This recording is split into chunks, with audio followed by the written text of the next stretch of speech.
Hey, Shrivers and Thrivers, welcome back to Ask Aunt Bougie, the 4th of July edition. We're going to keep unpacking those 4th of July moments. It's already gone, but it is helpful sometimes to look back, reflect, see what could have been done differently, and what we would do going forward. From wardrobe wins and fails to tricky social situations and mindset shifts, this episode has your next level presence covered. You ready? Let's go. Now remember, as you are viewing this, you can certainly jump into that comment section if you relate to anything, if you have any tips, extra tips or advice, or if you have questions, something relating to the subject or something completely different that wasn't covered here, I'm here to help. So you can always just either address me anonymously if you don't want people in your business and knowing that it is you, or I can certainly would love to hear your name as well, where you're from, and also give you that advice. So our first letter comes from Devin in DC, and Devin asks on Bougie, people kept offering me drinks and meat dishes I don't eat. I kept saying no, but they acted like I was being rude. How do I set a boundary without becoming the awkward one? Now, dear Devin, I know this one all too well. The over-offering host, right? The peer pressure around plates and pours. Now, let me give it to you straight. No, thank you. I'm good for now. Is not rude. It's refined. You don't owe anyone a food breakdown or beverage backstory. Your dietary choices are your business, not a conversation starter. The key is to deliver it with warmth, not resistance. All right? Smile, keep your tone light. And when they offer a third or a fourth, or maybe even that fifth time, pivot to praise. So you've really outdone yourself. Everything looks amazing. I'm just sticking to what works for me today. Translation, back off politely. Right? Our next letter comes from Maya in Detroit, and she asks, Dear Aunt Bougie, I wore an outfit that fit the theme, but it didn't feel like me. I just didn't feel confident in it.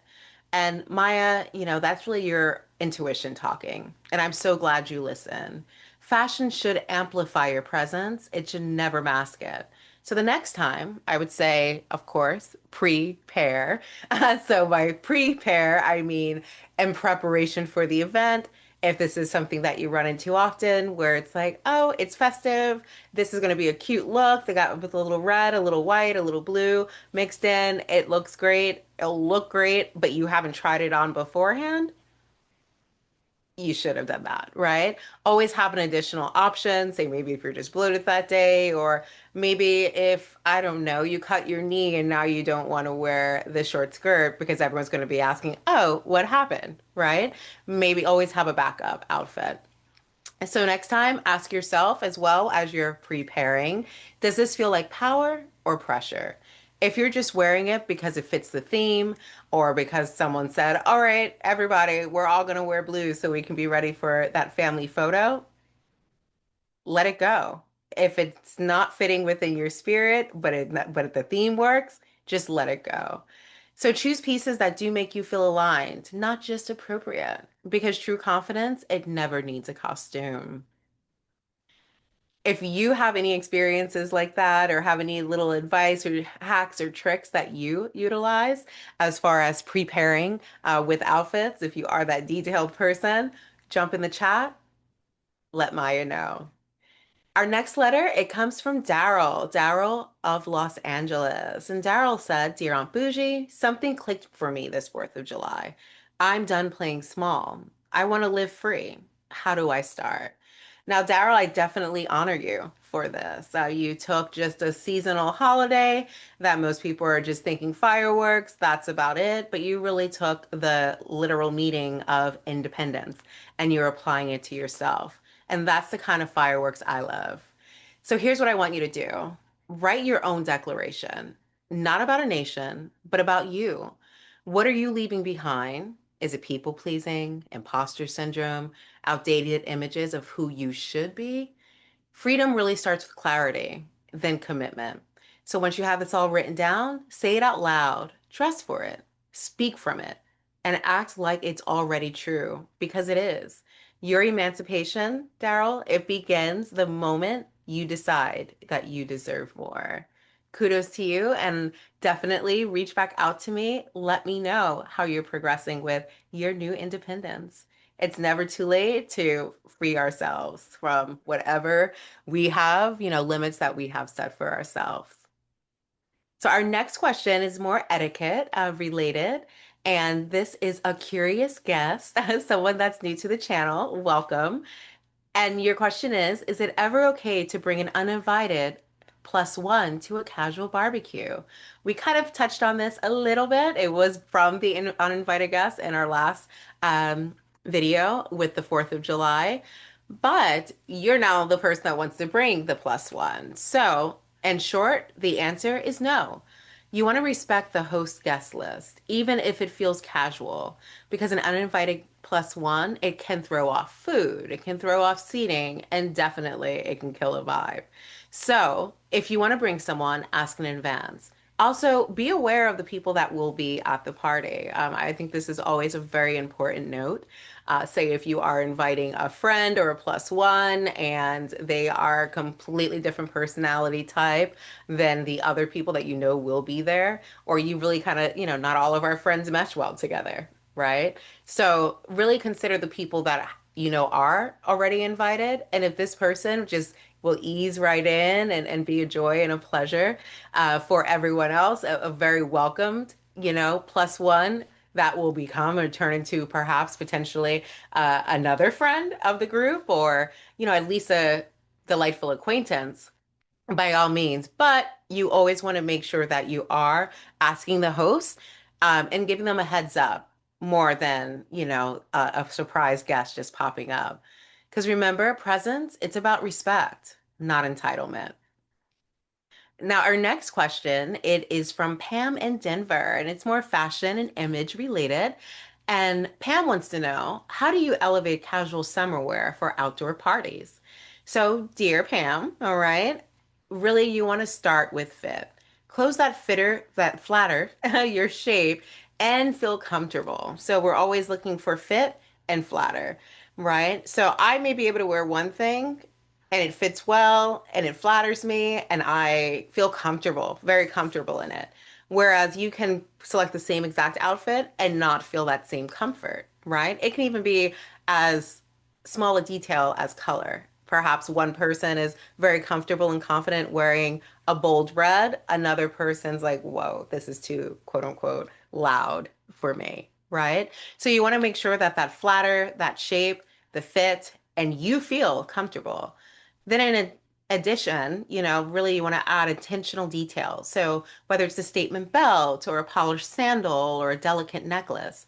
And textures do matter too. So linen, silk blends, or crisp cotton, they speak volumes. Also, they're natural fabrics. So you're not going to end up sweating all over the place, right? You'll be able to breathe within, those different fabrics as well. So when we are doing something outdoor in the summertime when it's super hot, we want to make sure that we are, looking for that flatter, that fit, that shape, that comfort level. Okay. And comfort, we also get that with the texture that we're using. All right. And don't forget your posture, right? So, of course, if I'm slunched over, my outfit's not going to look as great as opposed to if I'm standing or sitting nice and tall and looking confident. All of those things, elements do come together and are going to either polish or demolish your total look and your presence. So put on that smile, sit up straight, peacock with that posture, because presence does start inside of the outfit. All right. Our next question, it's more of a mindset question with something that was going on with the 4th of July, again, reflecting afterwards. So this question is from Kyle in Boundbrook, and Kyle wants to know what's the best way to set boundaries during holiday gatherings without feeling guilty. Boundaries, boundaries, boundaries, that powerful B word. Okay. And what I would say, Kyle, is guilt, it is the enemy of growth. So remind yourself that setting boundaries, it is self-respect. But the fact that you're even reaching out and you are thinking about this, it lets me know that you're already on your road to that. So practice phrases like, I'm focusing on my well-being today, or I love you all, but I need some space. That's quite all right. Um, I know if I was to invite someone to an event or an outing, they just felt obligated to be there, or maybe they were not in the mental space, or emotionally they're just tired, or physically they're tired. Maybe they worked like a very long week, right? I'd much rather have a vibrant guest at the party that's engaged and enjoying themselves fully rather than someone falling asleep or someone that's just very low energy.